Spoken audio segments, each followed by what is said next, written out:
And my uncle, who didn't live far from me, died a couple of years ago, and not a lot of people had seen his property because he wasn't a very sociable fella. He didn't allow a lot of people up there. So of course I was curious after he died to go up and see what he'd been up to. So I went up there one day by myself, and what stood out to me was at the very back of the property there was this trail that was leading into the forest. So I decided to walk up there, and what was immediately peculiar was there were these pebbles that were the trail markers along the way. So I looked closer and they weren't pebbles, they were actually mouse eyes.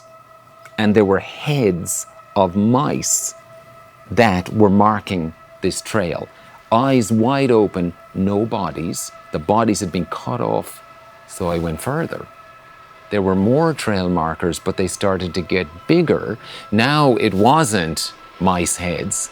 It was like the heads of badgers and foxes. The strange thing was no insects, no animals had disturbed them or touched them. So what was so sour about these heads? Started to go a little further. I turned a bend, and up ahead, about a quarter of a mile up ahead, there was this clearing, an incredibly bright, wide clearing that was unbelievably quiet. I'm not talking like quiet like you're in the forest. No, it's quiet. It was almost like a vacuum. There was no insects, no birds, no sounds whatsoever. For some reason, I was drawn towards the clearing. It was almost like one foot in front of the other was happening without my doing. And just then I heard a branch crack. Honestly, it sounded more like a shotgun. I got freaked out and I turned around and I hightailed it out of there as fast as I could, down the trail, into my four-wheel drive, and fast back home, as fast as I've ever driven in my entire life. I got into the house, my kids were up. So I played with them. I tried to forget what I'd seen, tried to forget what happened, I tried to forget that feeling. I tried to forget my uncle. But God knows what he'd been up to.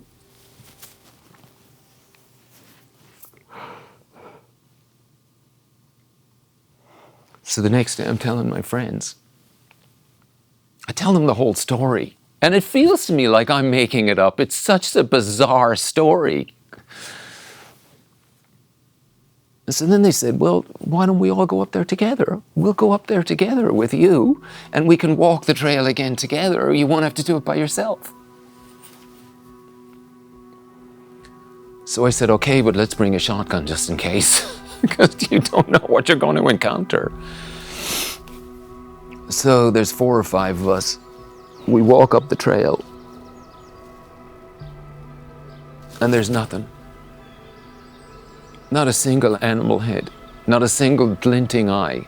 Absolutely nothing. And when we turned that bend, where I'd seen the clearing a quarter mile up ahead, nothing. Just forest. But of course, my friends didn't believe me, and they started giving me a hard time, saying, oh, you made the whole thing up. But I didn't. I didn't make it up. And then I started questioning my sanity, like, did I imagine it?